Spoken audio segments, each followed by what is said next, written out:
Good morning, everybody. I'm Keith. This is for me. My name is John Richardson. This is one of a series of podcasts that I've been doing with various people on various issues around the world. And today, this is actually being organized at the request of Keith Redmond, who runs the American Facebook group, American Expatriates, which is a source of education, criticism, and that meeting place for Americans abroad, dealing with the impact of U.S. laws, elections, policies, practices on Americans abroad.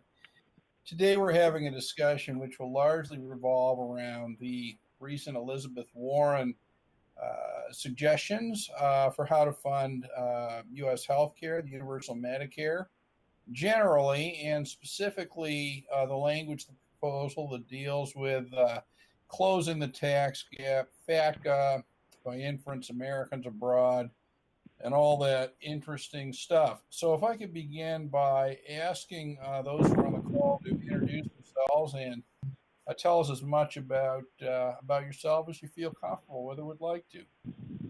Perhaps we begin with Keith and then just kind of move on. Sure. Good morning. My name is Keith Redmond. I've been an advocate for Americans overseas and at times for accidental Americans for the past number of years. I'm actually American and French, normally based in Paris, France, currently in Washington, D.C. Okay, thanks. Next, in no particular order, I see, well, somebody jump in. Elaine? Yes, my name's Elaine. I have lived in Switzerland for the past 12 years. I'm an American, and so I'm interested in how these issues impact me. And I'm also a Democrat. Okay, Michael? Hi, everybody. My name is Michael. I am an American from Chicago. Have been living in France for just short of 10 years. I work for a big American company abroad, and I am also a Democrat. Tom? Hi, this is Tom Berry. I'm new to France since February and retired from the pharmaceutical industry. I also have a medical background, originally from Michigan. Okay. I have somebody who's I can go. I'm Bridget. I am an American and currently living in Berlin, Germany for, I guess, a little over 5 years. My husband is also American, a dual citizen with Austria, and we're both registered Democrats. Okay, interesting. And have I got everybody? Is this, did anybody I miss here? Okay, that's great.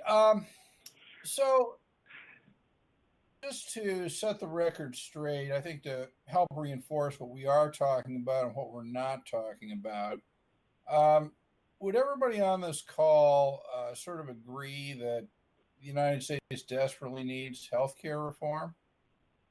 Absolutely. Yep. Absolutely. Yes. Okay, so there's nobody here who, would take the position that there's any opposition whatsoever to the suggestion by Elizabeth Warren or any other candidate that the United States needs radical reform in that area, and that inevitably that's going to include some kind of public component to it. Would everybody agree with that? Yes. Yeah. Correct.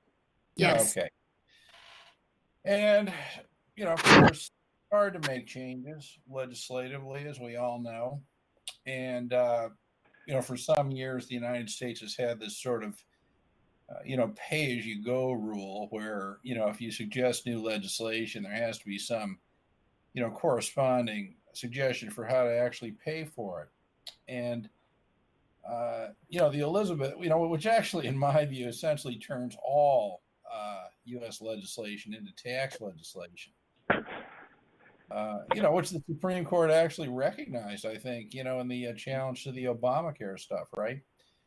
Do you all, maybe you haven't thought about it consciously, but would everybody agree with that as a general principle that, this somehow or other, what should be a public welfare, public health issue is now somehow tax legislation? Does that make sense? definitely. Always. Yeah. Yes. Yeah. Yes. So she's proposing. Senator Warren is proposing. Based on my reading of this thing, almost an overhaul of the Internal Revenue Code. In order to do this, I mean, it seems to me that it proposes a rollback of the whole Tax Cuts and Jobs Act. But anyway, so that's the context. And what brings, I think, Americans abroad together is the language in this thing that talks about, closing the tax gap and FATCA, right, which is something that, has had a huge impact on Americans abroad. So I think we probably need to start talking about it in that area. How does the discussion about paying for healthcare and then injecting FATCA into that, how do you feel about that, and how do you see it? So I'd love to get everybody's thoughts on this. I can go first if you. Sure. Yeah, anybody. Yeah, absolutely. Please.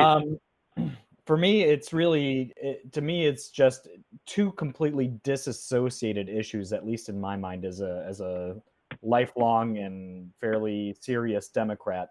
Like we were saying, anything that has a change in legislation obviously will have an impact and necessitate taxes, obviously, to pay for anything and any new subject, whether it be Medicare for all or anything else like that. What I don't understand is why punishing, whether it be lower, middle, upper class Americans who live abroad, which we're already currently punished through the current FATCA and citizenship-based taxation system.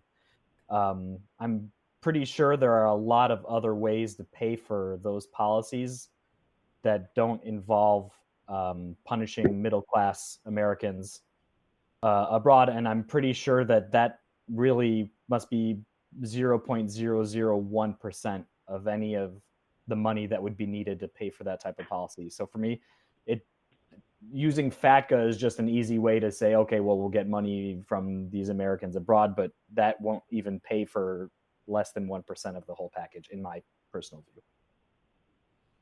Yeah, precisely. I definitely agree with that statement. I think it's the easiest thing to do is sort of turn the idea of Americans abroad and businesses abroad, and it's sort of this fallacy that we're all living the rich life over here.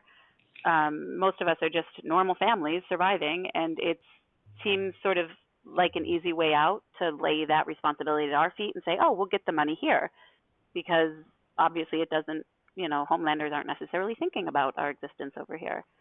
So it's easy to just push it off in our direction. But as you had just mentioned, I can't imagine that there's any sort of actual money that will be coming from that. It seems like an enormous leap to get there when there are surely many other sources that they could be getting that from, coming directly from the states. And obviously we all want healthcare reform. I think we are united on that.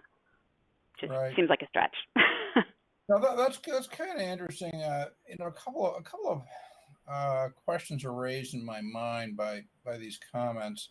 First of all, do you think there's any possibility that Senator Warren or her advisors, whatever, do you think that they connect the language of the use of FATCA with Americans abroad? As individuals, no, I don't think so. I think we are sort of just washed into the puddle, and we're sort of just collateral damage at this point. And it's very sexy to say we're going to go after and get these people that are avoiding taxes. But in general, even in her plan that she put forth, people aren't thinking about us. They aren't thinking about the Americans. They're thinking about those that are very wealthy and those that have businesses abroad and those that are perhaps consciously, trying to pay less tax or whatever, but that's a different topic.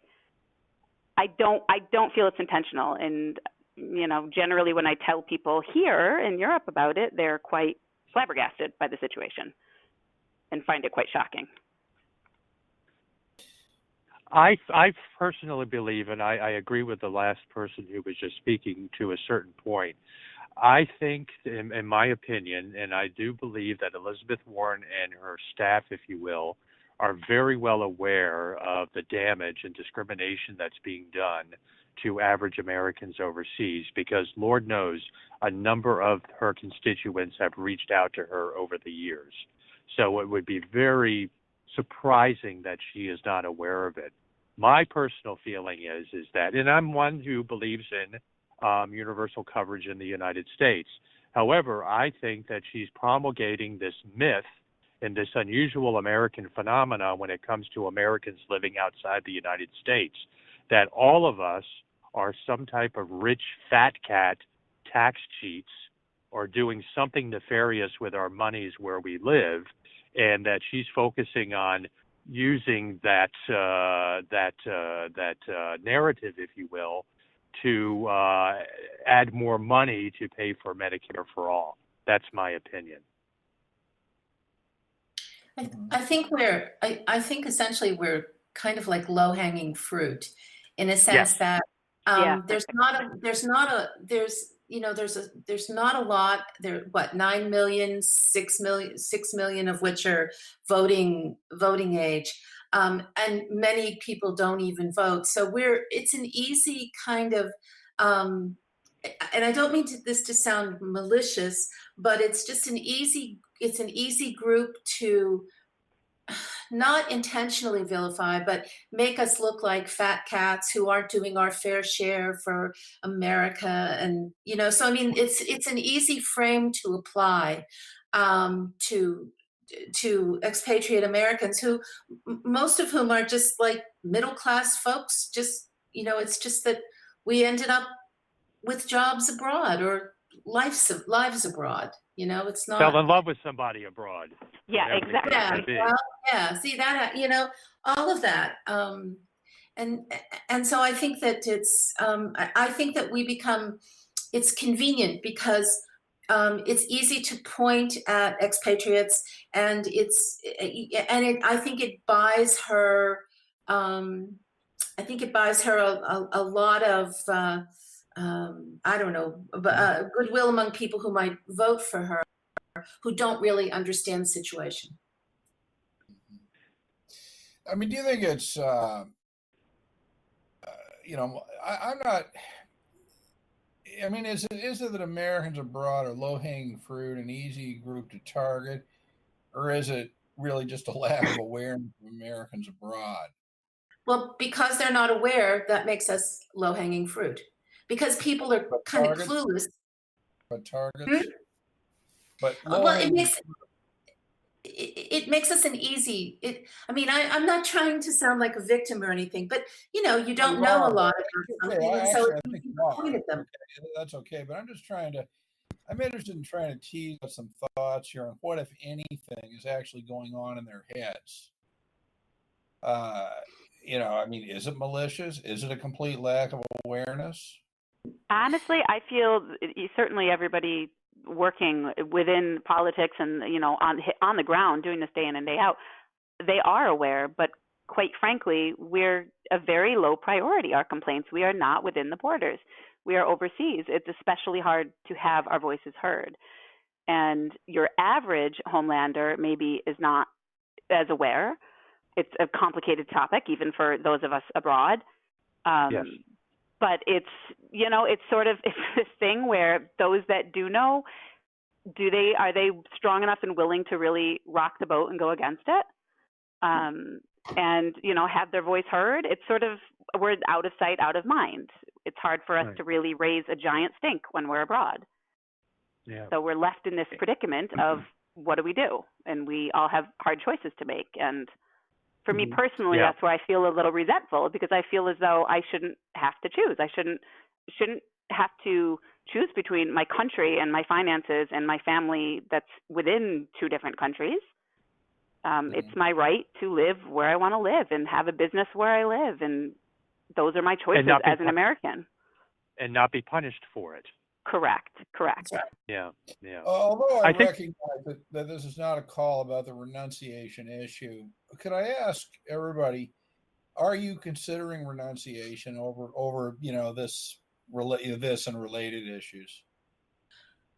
No. We're starting to look into Swiss citizenship, and if that works, then we might think about it. But I mean, I could see it doing it, but it wouldn't be for several years. Yeah, same for me. I honestly, that would be the last thing I'd ever want to do. Is as much as I have a lot of criticism about politics from many sides of the United States, I'm still proud as hell to be an American, and I wouldn't ever want to give that up. But it's true that, at some point, if I have kids and then they are put through the same hardships, if I make over a certain amount of money and I'll be doubly taxed on it at the end of the day, then if I'm forced into it, then it'll happen. But I mean, that would be literally the last choice I would ever make. Yeah, I agree. My hand would really need to be forced, and it would honestly break my heart, and I would be resentful. And I have aging parents there and family there, and that would be a hard pill for me to swallow. But it sounds like that all of you, I think Michael just used the word, I think he used the word forced, the possibility of being forced. I mean, my sense is that people are seeing this. I mean, you all are, I think, what I would call expatriates, meaning that you pretty much grew up in the United States. Your identity was formed in the United States, and you see yourselves as Americans abroad. Sure. As opposed to people who grew up as this sort of thing, right? Which is an obviously very important subpart of the group affected by this. But you are, as Americans abroad, I mean, really Americans abroad, you see yourselves as Americans. It's probably you're the only people, I think, who have even a ghost of a chance of impacting the political process in the United States. Yeah. I mean, most of them, to use the other extreme, the accidentals. I mean, obviously they have no chance of, impacting anything. Let me just throw a thought out here, and this is a selfish question on my part. I'm just interested in your answer to it. A lot of the problems that are arising today result from a 1967 U.S. Supreme Court decision, Aforium and Rusk. And what it was about was, I don't know to what extent you're aware of this, but the way the Immigration Nationality Act is written, it's fairly strict on a number of expatriating acts, or at least it used to be. Becoming a citizen of another country, you automatically lose your U.S. citizenship. That's the way it was. What happened in 1967 was the Supreme Court handed down a decision saying that because citizenship was granted by the 14th Amendment, if you're born in the United States, it became a constitutional right, and used that as a springboard to reason that Congress could not, strip people of their citizenship, right? Say, well, so you did this or that, we're taking away your citizenship. And it's funny. I've read the decision many times at different stages in my life, but when this whole thing got started, I read the last paragraph of the decision that said Congress cannot do things that result in the forcible destruction of citizenship. And I actually see what's happening to Americans abroad today as the forcible destruction of citizenship. I think that's I don't think that's much of a stretch. that makes perfect sense. I mean, do you think that's correct, that this is about the forcible destruction of citizenship? Yes, I think because what we're talking about is we feel that we could be forced to relinquish our citizenship, give it up, whatever. And so in a sense, the laws of the U.S. are making it, are sort of forcing us to do that. So this is Tom Barrett. I haven't said anything yet because I think I'm a bit of an anomaly. Number one, I'm new to France since February. I bought my home here last year, but I didn't move until February. So I haven't filed taxes yet. Yet I am a retiree. I have no income in France, so I don't think I'm going to be impacted much. Where I have been impacted, on the other hand, is around the issue of Medicare as it exists today. I petitioned that Social Security not deduct the Medicare Part B from my payments on a monthly basis because I have no need for them. And I have no intention of returning to the United States. I'm living the dream of being in France for retirement, but for the rest of my days. I have French heritage, and I'm just delighted to be here.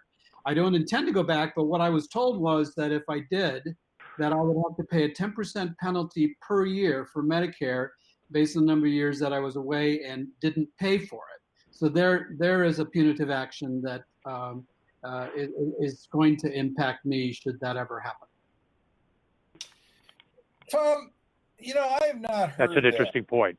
Yeah. I have not heard that. I'm wondering if after this call, if you could, pull together some documentation on that and, send that over to Keith, or you can send it to me. But, Keith seems to be the sort of central repository. I'd really be interested in knowing more about that. I'm not saying you're incorrect by any. I mean, there's so much out there; it's so complicated. But that's a very, very interesting point. One comment on what you said earlier, because you don't have French income, basically you're not going to have the problems that other people do. You're filing a U.S. tax return with U.S. source income, and you're avoiding the problems that people have when they become integrated into the tax systems of other countries, because that's where their financial planning priorities lie, et cetera. Mm-hmm. But yeah, what I'm finding very interesting about this call, having had a lot of these with different groups, is that as far as I can tell, every single person on this call wants to be an American and is reasonably proud of it. Correct? Yeah. And to the yet, bone. To the bone. Yeah, and yet you feel that there may come a time when you are forced to divest yourself of that U.S. citizenship, your heritage. Correct? Mm-hmm. Correct. Sure. Yeah. And This is Tom again. What I've done is actually, my mom is Canadian, and so I'm getting dual citizenship for Canada, and I'm just doing that as a backup because of the instability I see in the United States. I don't intend to renounce my citizenship, no, but I do feel like every citizen of the United States needs to be thinking in terms of a backup plan because of what's going on politically. You're absolutely right. In fact, I'll tell you what they doing yesterday. You might find this interesting. I live in Canada. I'm from Toronto, Canada. For those who don't know. But I actually spent the day yesterday becoming acquainted with some new immigration programs. I'm trying to find ways to allow for Americans to immigrate to Canada to get permanent residency and citizenship. And I'm kind of working on this. It's not that easy to do, but I fully agree that I don't think it's just Americans, but I think in this world, a second citizenship is becoming very, very prudent. Mm-hmm. How many of you do have second citizenships? For the record, I am a dual citizen myself. How many of the rest of you are dual or have more than one citizenship? This is Keith. Go ahead. Oh, sorry. This is Keith. I'm a dual citizen, French and American. You have that from birth, do you, Keith? That's my memory. Yes. Mm-hmm. That's great. You can avoid the exit tax if you ever had And any money. this is Michael, and I'm actually currently towards the end of my naturalization, so I'm going to acquire French citizenship within 6 months. Mm-hmm. So you'll be a dual citizen. Interesting. And we're gonna start our Swiss this next year. Mm-hmm. I will be eligible for German citizenship in 2 years. It's difficult to prove why you need to keep both. Ironically, one of the reasons would be if you are unable to pay the fee to renounce the U.S. one. I have heard that. I have heard that. Wow. Yeah. So you'd have to prove financial hardship as a reason why you, can't afford to renounce. I would love it if you would write that up as well. Mm-hmm. So we can get a better understanding of this stuff. some great things coming out of this call. This is quite interesting. I have a question for people who are acquiring their second citizenship. Are you doing it because you happen to be living in that particular country, and or are you doing it because you need a backup because you see how things are going with the continuing targeting of you as Americans living overseas? And that maybe one day you might be forced reluctantly to have to give up your U.S. citizenship. I can't tell you that that does not influence me, but mostly it's just because we've lived here for 12 years. We want to continue to live here. And if we're going to live here, we feel like it would be appropriate to be a citizen so that we can vote and, you know, participate in the society fully. Not be deported, perhaps. I mean, I'm not kidding. Okay, no, I don't mean anything against you personally, but no, I know what you're saying. I know what you're saying, and I mean, and I got to tell you that that's one of the primary reasons why green card holders become citizens. You know, it's not a you know, pride in citizenship. It's you know, to protect themselves from deportation. And I know people now who are naturalized citizens in the U.S. who are really worried that their citizenship may be at risk. You know, the 14th Amendment, going back to that, actually includes protection for naturalized citizens. Mm-hmm. Born in the United States or naturalized is a U.S. citizen. And that, you know, it seems to me that provides, or at least in normal times, should provide fairly strong constitutional protection. Mm-hmm.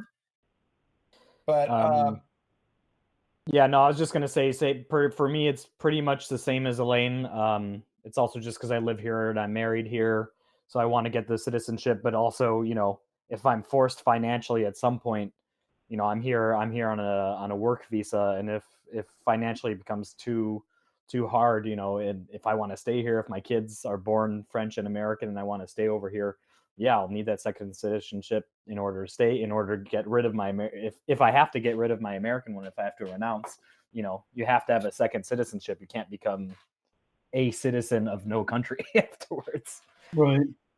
This is Tom. As I said, I'm doing it really because of the instability in the United States. Not that I'm being personally attacked, but I just don't think I want to return to the U.S. And Canada could be a backup plan for me should, for whatever reason, I not be able to stay in France. I own my house here, but again, the French law is such that I have to prove, you know, certain things along the way and reapply for that long-term visa for a period of time. And you know, something could go wrong, and I need to have a backup plan.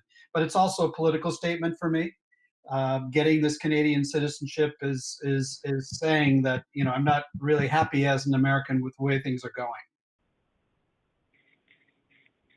I'm basically in the same boat. If I am able to pick up the German citizenship, it would.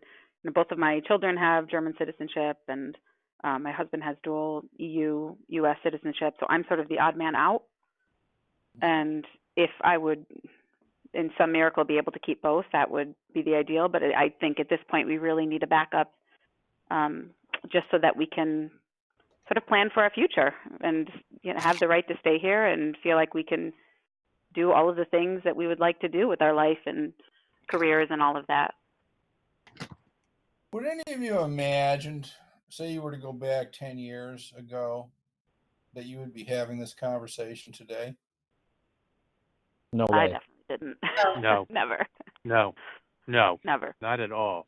Not at all. I honestly, before moving abroad, I thought America was the most worldly, internationally connected, internationally know-how country in the world. And the more I'm abroad, the more I'm like, you know, it's an island over there.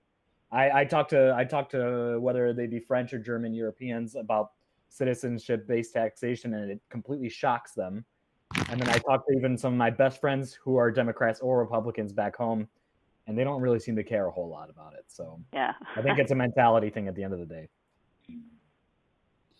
Well, I mean, I think it's pretty clear that in many respects, the world passed the U.S. a long time ago. I mean, it's not I mean, in many ways, it's I think actually a backwards country at this point. But there. I mean, this is all the ebb and flow of history, and things changing. But it's amazing to me. 10 years ago, I was in my early 50s, and I got 3 renewals for my law licenses, 2 U.S. states and Ontario, Canada. And I thought, I hadn't been practicing law at that point anyway. Do I really want this stuff? And I was thinking of just packing the whole thing in, and this whole thing exploded. And I've been working on this problem ever since. I mean, what do you think caused this? And why is it? And what is it that has essentially made Americans abroad feel as though they're living under siege, feeling as though they're not going to be able to hang on? At least almost all of them, I think, are at the point of at least entertaining the logical possibility of renouncing U.S. citizenship at this point. And some of them are at the point where they feel they've been forced out the door. I mean, if you had to pick any one or two, perhaps, things that have happened in the last decade, and what would you identify? I personally, this is Keith, this is just my opinion. I personally think it went back further than just the last decade. I think this started, to be honest with you, with the September 11th attacks in the United States, and going after people who are funding monies through various ways to fund nefarious activities. And I think it just evolved into going after the Swiss bank accounts, the monies that's being hidden there, not only just for avoiding taxes in the United States, but also to ensure that any type of mitigation is done to avoid any type of funding of any type of terrorist activities. And I believe that it blossomed from there, and that's where FATCA came into play. And it just grew into this big animal, this big Rube Goldberg machine that has gotten so complicated. And I agree with the other people, and Americans overseas are looked at as some kind of odd animal, and they're low-hanging fruit to go after. Because, after all, the mythology out there is everybody who's overseas, who's American, they got to be rich, and they must be hiding their money. And there's still that thing of, why would anyone leave America? Like, that's exactly what I was going to say too. I get that all the time. America's the greatest country, so why would you leave? Exactly. We're viewed with suspicion just by existing in another country. Go outside the country. So that's my opinion.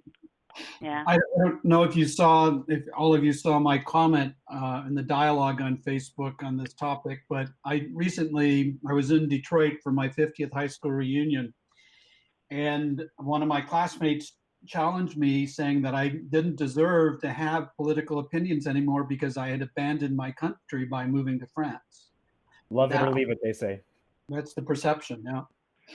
Yeah. And that's across the board, regardless of whether one is of one party or another. It's the same. Yeah, absolutely. Totally. It's 100% American, apolitical and American. Yes. So, Keith, you think that basically the ball was set in motion with the 9/11 thing, and I think there's a lot of truth in that. Are there any, though, very, very specific events that any of you could identify that were particularly significant along the way here? I'm not suggesting an answer. I'm genuinely curious. Like, I think our country has become paranoid in some ways, given the level of corruption we're seeing in government, the attitudes, the xenophobia, the misogyny, etc. That's certainly contributed, particularly in the last few years. Yeah, I would have to agree that, and I think Keith is right about September 11th. I would say that it was probably a catalyst, but I think there always, whether it be xenophobia, but I think there always has been a us versus them type of mentality. And, the United States, I see it quite nowadays after living abroad, is kind of in its own bubble. It's self-sufficient, it's self-righteous in a certain way. So everything that exists outside of it is either not worth it or suspicious. And I think that we like to look at things. I think sometimes the American media, I'm not sure if it's just the media, but we like to look at things in black and white and good guys and bad guys. And I think when the whole thing with the Swiss bank accounts started, that, I mean, yeah, they were hiding all this money. And then it was really easy to sort of feed off that. And I can't remember, I think that was before FATCA was signed in. I can't remember, but they have it was. Okay, Yeah. so, but I mean, it was easy to identify good guys and bad guys, and so you want some, you just have bad guys to focus on, and I It's an think there's, easy win. yeah, I just think there's an element of hysteria too that just you don't really think, but you want a bad guy. And Americans overseas are also put in the same bucket, unjustly, as homeland Americans who are actually hiding their money overseas to Correct. avoid paying tax in the United States. And that is wrong. Which would be a great way to fund Medicaid. Right, exactly. And I think all of us on this call agree that that is not right. But to put Americans overseas, and now we have this new population because of FATCA, accidental Americans in this same bucket, is completely unjust. There's no two ways about it. Right. Can I use that comment from Keith as perhaps a springboard to move into a slightly different topic? You ask yourself, what is FATCA for? And, if you go back to 2010, I mean, I remember, Homelanders saying, well, it's about protecting the U.S. tax base, this sort of thing. Richard Harvey, for example, a law professor. I personally, and I think Keith is suggesting this as well, see FATCA as something not about protecting the U.S. tax base, but actually expanding the U.S. tax base in other countries. With this whole accidental thing. I mean, the whole notion of, somebody being subject not only to worldwide taxation, but all the bullshit in the Internal Revenue Code because they haven't been born in the United States, as presumably you all would agree, is absurd on steroids. Yeah, definitely. I mean, my wife and I avoid opening up a joint bank account because she doesn't want to be subject to FBAR. And, when I listen to the IRS giving me advice about how I actually should file out my taxes, even abroad as an expatriate, they say that she should apply for a TIN or a social security number so that she should also be filling out a 1040. And she's a French citizen, not an accidental American, has been to the United States once in her whole life, has never worked there.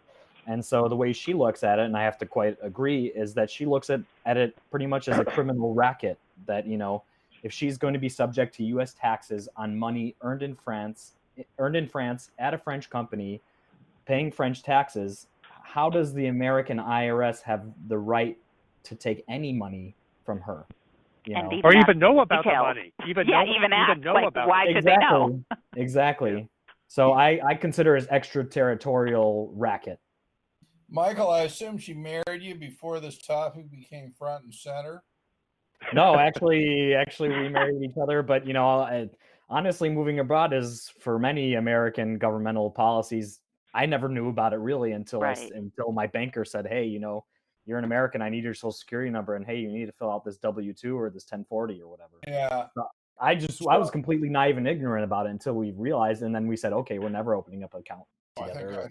I think we all were. I mean, people can't even understand the U.S. tax system domestically, let alone, all this stuff.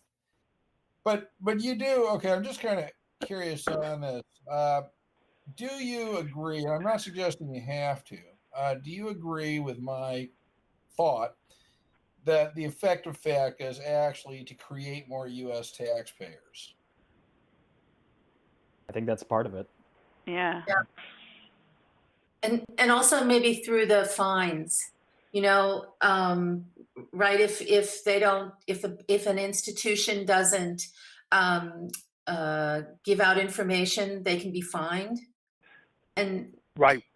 There's some, so I mean, I think it's a revenue stream in some ways. Mm-hmm.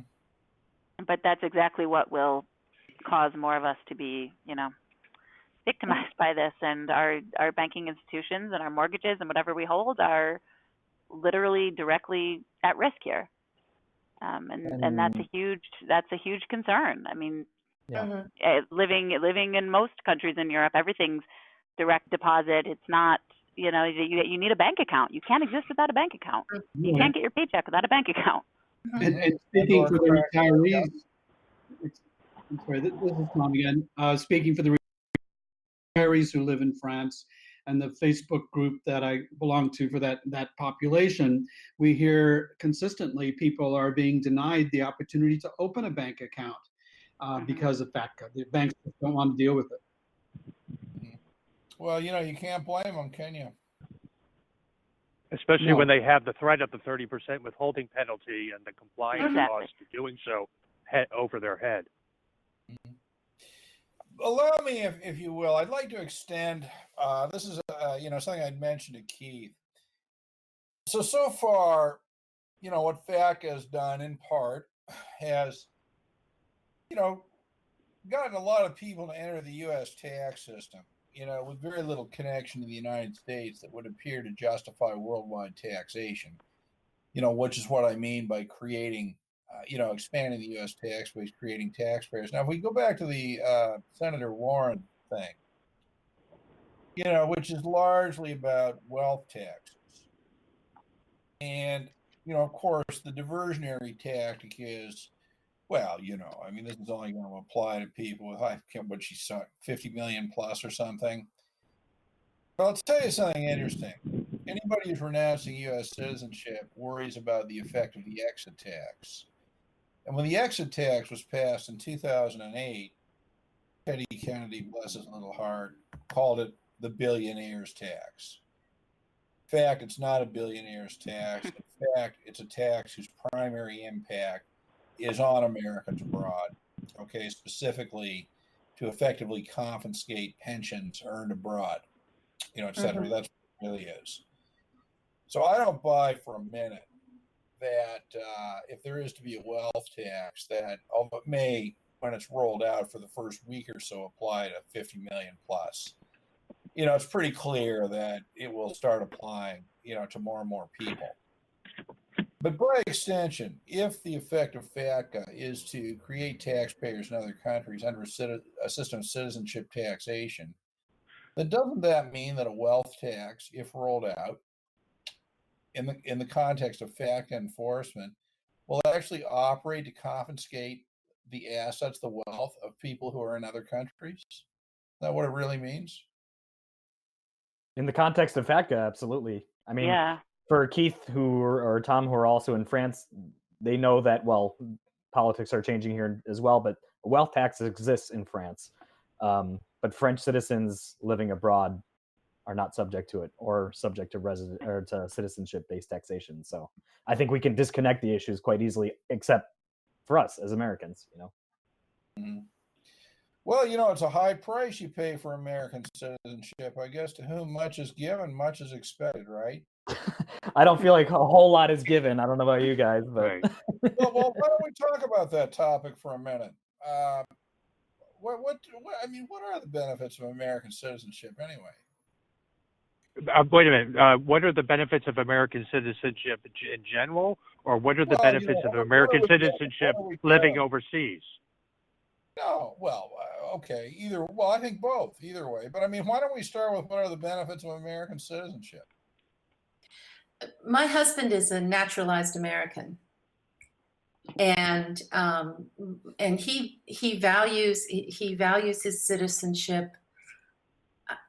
I'm not always sure I understand exactly why, but he values it, and it made him easy. He did it mostly because it would be easier for him to travel. He's an academic, and easier to work with his colleagues throughout a lot of them in America. And I think that it was. Why wouldn't Canadian citizenship be better? Automatic access to the United. Why wouldn't Canadian citizenship be even better if that's the criterion? Well, I don't think that, because we were living in the U.S. and I'm an American and we were married. objectively, maybe it would, but I hear you. Interesting. So for me, I would say that obviously I'm born American, I'm culturally American. So for me, it's sentimental, emotional, patriotic, all that kind of thing. But other than that, as far as on the paper benefits, it's pretty hard to see. And Tom, I would have to agree. Yeah, I agree. Well, it's hugely an identity issue, right? I mean, all of us who grew up in the United States, it's pretty hardwired, I think, in Americans, isn't it? That is the pride of being an American citizen, as opposed to the pride of being. I don't think. I mean, I live in Canada, but I don't have a sense that Canadian citizens walk around saying, "I'm proud to be a Canadian."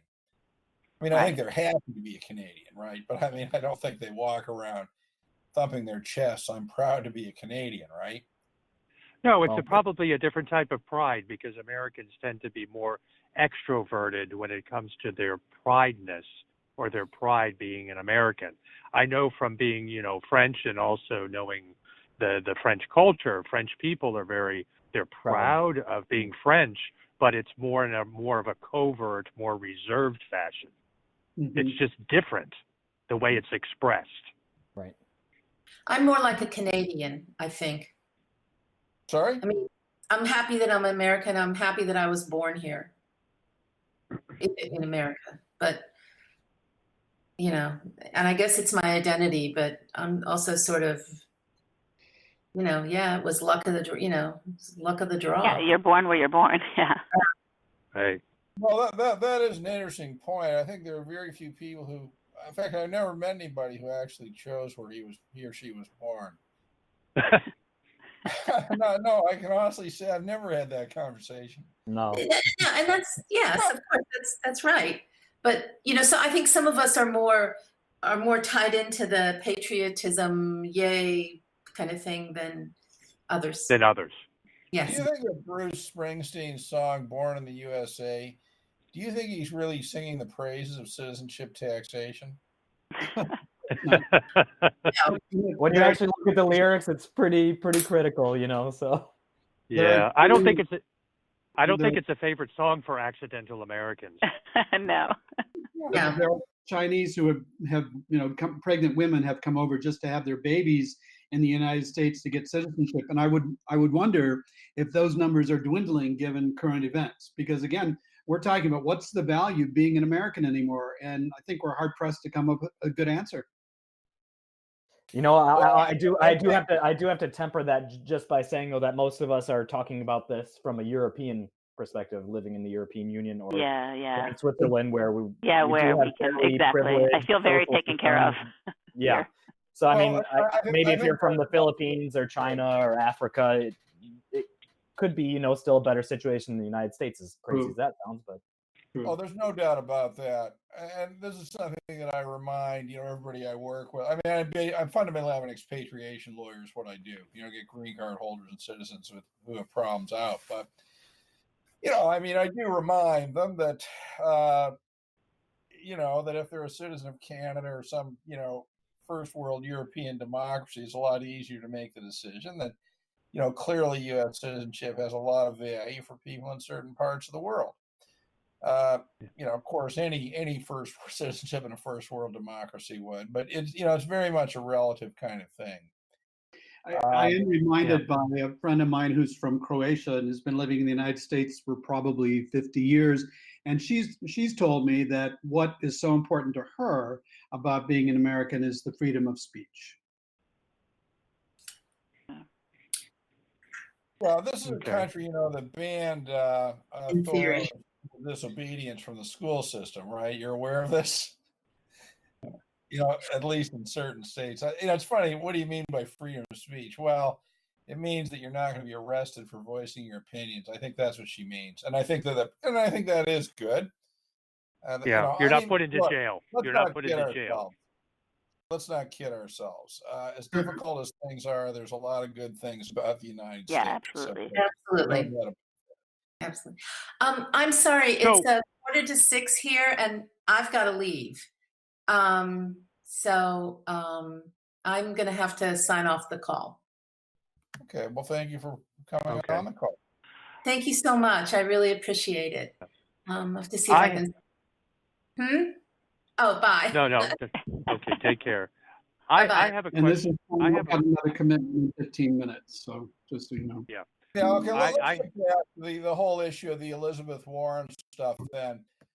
John, It go ahead.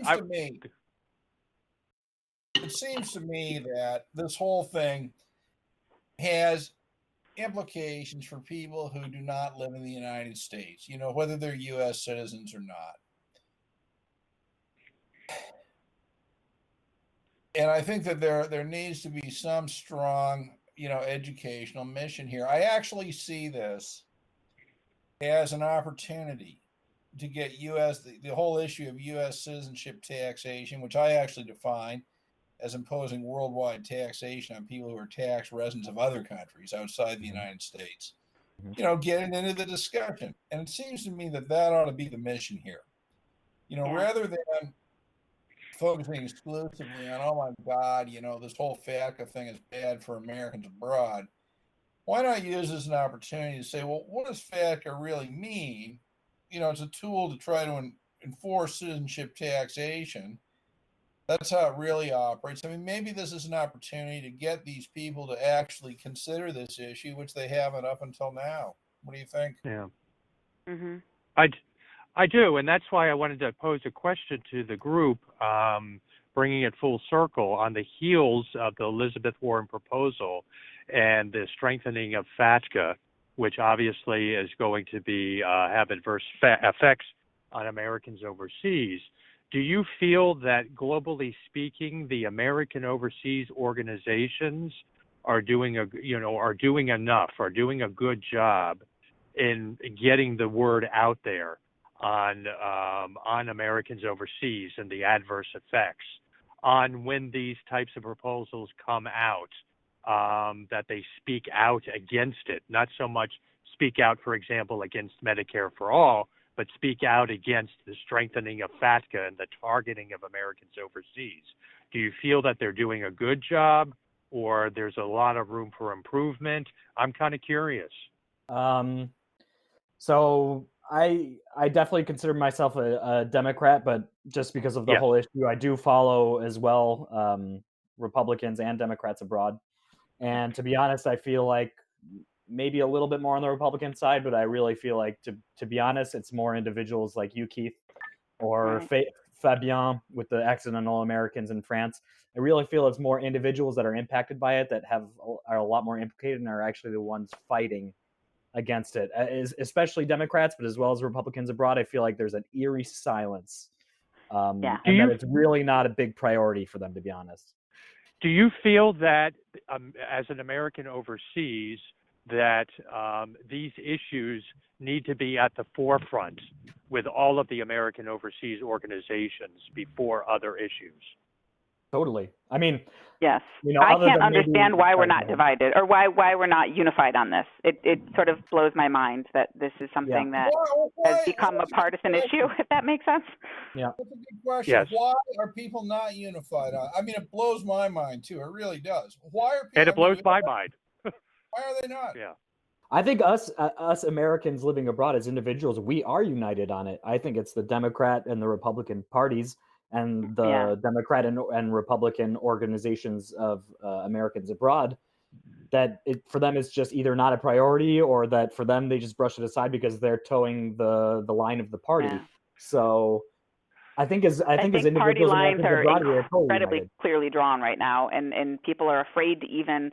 We've lost our ability to have a conversation that exists in the middle, where we can speak to each other like human beings and say, hey, this is what I think. Hey, this is what I think. Everybody has become so hyper-focused on just staying within their party lines. I don't necessarily mean the individuals. I mean some of the organizations that they're, and it's hurting us. It's hurting those of us on this call and the people that we speak to that have the same opinions.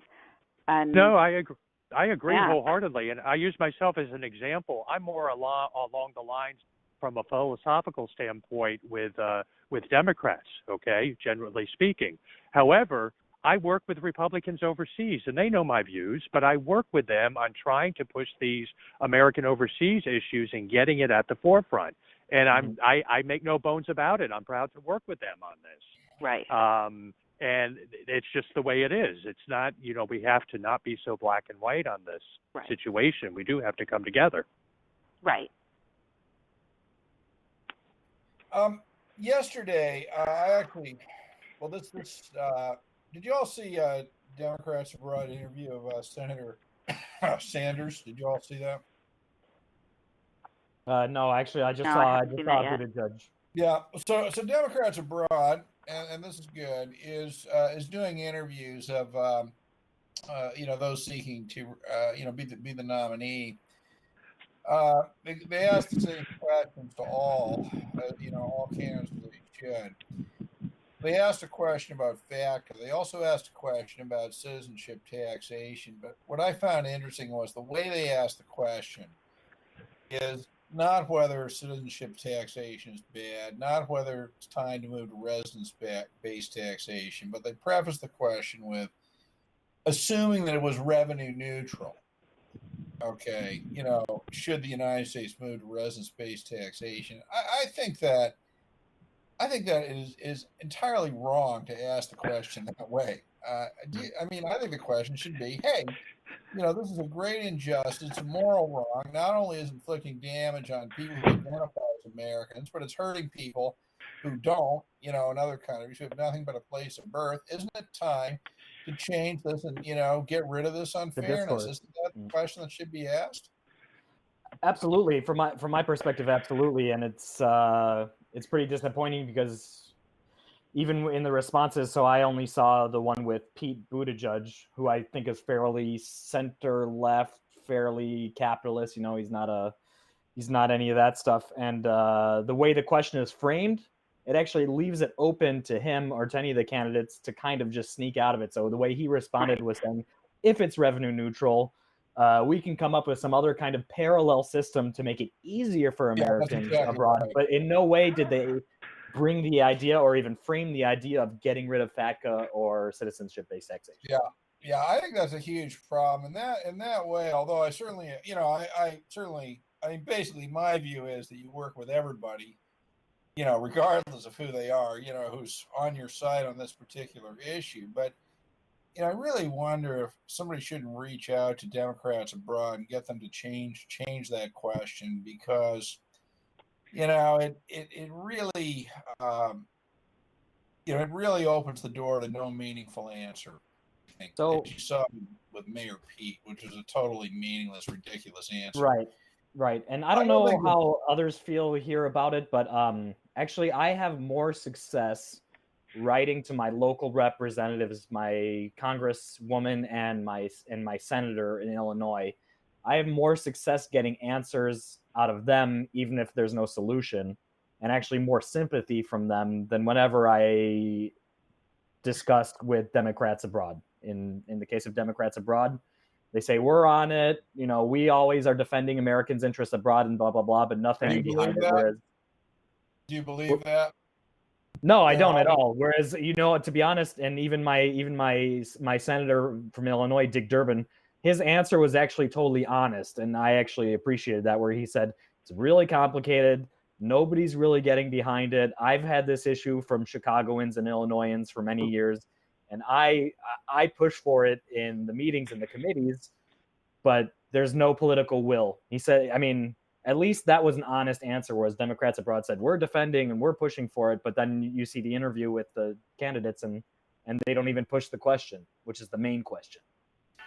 Yeah, that was what struck me about it. And I wrote up something on my blog about this yesterday, which I think appeared on Keith's Facebook group as well. But I think that,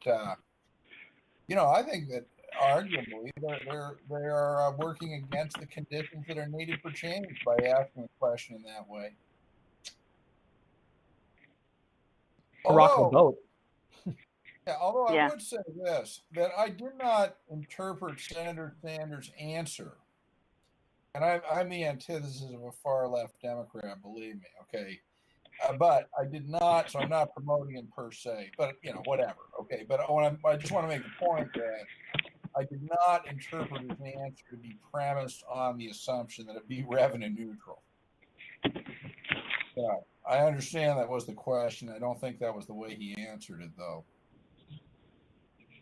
Just my view, but. And not to distract from the Democrat situation, but I do remember in the previous election, Rand Paul and I think even Trump at some point there was discussion, I don't know, with his advisors or whatever, and even from the Republican side, often there is kind of a promise or an intention to say, this is unjust and we'll work to get rid of it. And then once they're elected, they don't care at all. Right. There's no follow through. Well, that's why what I think is, I hate to use the word, but the necessity of renunciation is becoming more and more real, for a lot of people. And, one of the problems with this is that it's the people who file the taxes, who try to comply with the law, who are forced into the renunciation thing. Yep.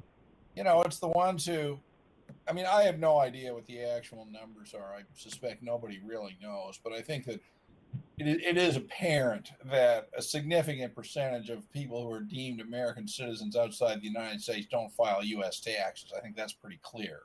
Sure. For whatever reason, and they seem to be able to keep their American citizenship no problem. But, well, some of us are good Samaritans, and we want to be able to maybe come back one day and not owe back taxes or have legal issues or debts or. Well, less Tom because you don't have any foreign source income, but certainly Michael, you're kind of, heading down the road, I think, of having to make a tough decision. Yeah. It's going to happen. It's going to happen in the next few years. So. Yeah. Which is, I think just a travesty of justice. Travesty. We probably should begin to at least wrap this up. Keith, what do you think? So we've had the call.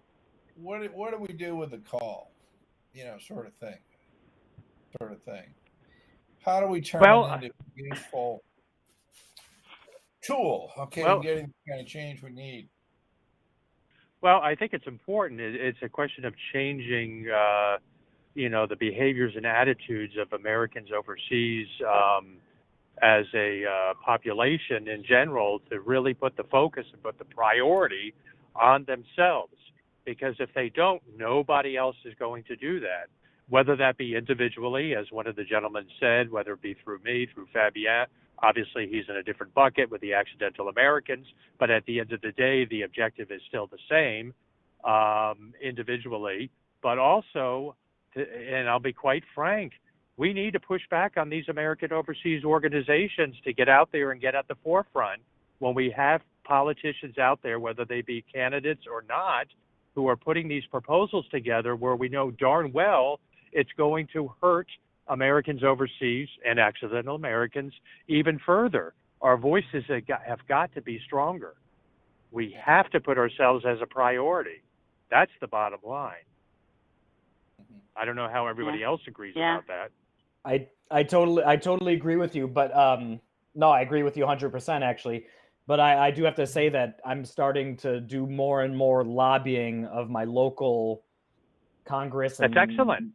Because sometimes I get the feeling that actually Democrats abroad, they follow the party. So maybe the party itself has to change back home. But, there are so few of us. But in Chicago, New York, California, it's the big states with a lot of big expat communities. So I'm thinking, the more of us that, harass our politicians back home, maybe if they move, maybe Democrats abroad, I don't get the feeling Democrats abroad can change policy of the Democratic Party. That's where I get a little bit blasé, unfortunately. But yeah, and we have the other American overseas organizations as well.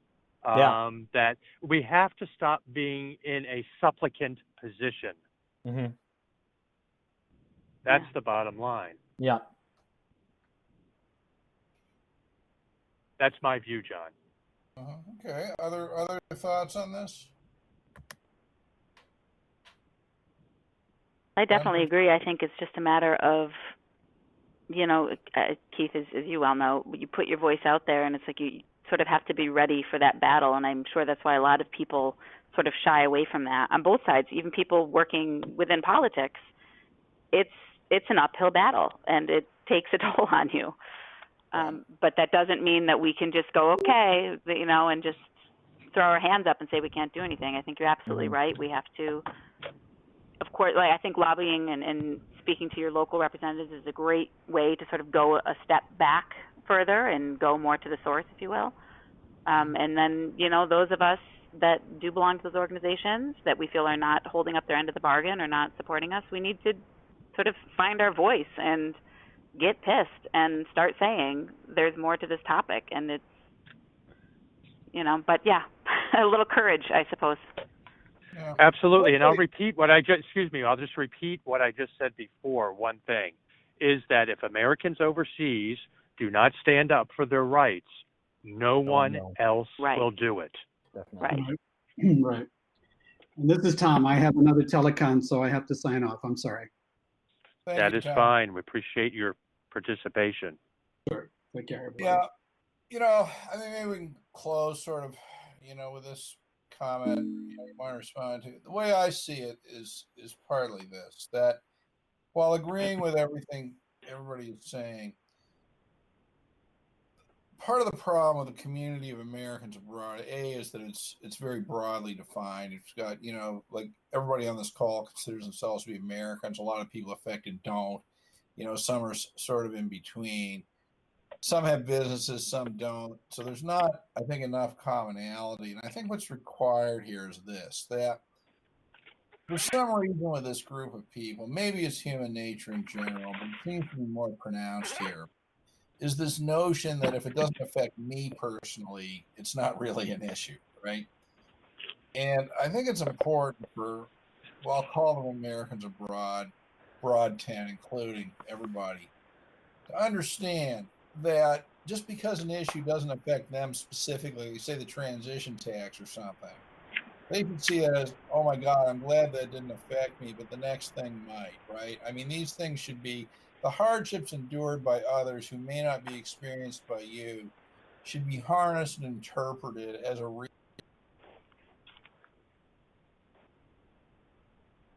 I agree. I think we might have lost John. Yeah, I think so. Mr. Richardson? Yeah. Well, how do you feel about what he just said? I mean, I definitely agree. I think that that's precisely the problem. And in fact, even in Warren's original statement, the comment about voters that are voting on one issue. I'm like, well, it's human nature to, of course, have a greater interest in what directly affects you. Right. But I think most people are intelligent enough to take a step back and look at the big picture. And I don't necessarily think that's a bad thing. I think that's the majority of voters in the U.S. vote on the issues that matter to them. Yeah, sure. So I don't necessarily see that being a bad thing. No, that absolutely. being said, of course, I wanted everybody. And listen, most of us on this call are living in countries where we pay very high tax rates. Higher, yeah. We're not exactly getting a deal where we're living. We would definitely be paying less there. Yeah. And I'm the first to say, if I moved back home and I were making in a higher tax bracket, and I would have no problem paying more taxes to cover some of those costs, because I can see firsthand what I get out of it living in a country where I do get benefits from my tax dollars in the form of medical care specifically. Yeah. No, absolutely. Absolutely. Well, I think this is probably at a point, because I'm sure this is still being recorded, that we go ahead and wrap up the call. Yeah. I would like to thank you very much for participating in this, because this is going to be a very good, robust podcast for all the parties involved to listen to. Well, thank you all for your work and for the time. And really. Yeah. Yeah, really. Thank you so much, Keith. I mean, we all know how much you fight for us and how much you don't lose the passion. You always keep going, and it's very good too that it's inclusive, whether it be Democrat, Republican, Independent. Absolutely. Whatever. Yeah, it's just everybody's in the same boat. Yeah. Well, that's good. the moral of the story. We're Americans first, And exactly. Right. And well, Keith, you let me know if you ever want to get a drink in Paris. Will do. And I thank you for participating in the podcast. Thanks for Thank you very much. Have a good night, everybody. Thank you. Take You as care. well. Bye. Bye. Bye-bye.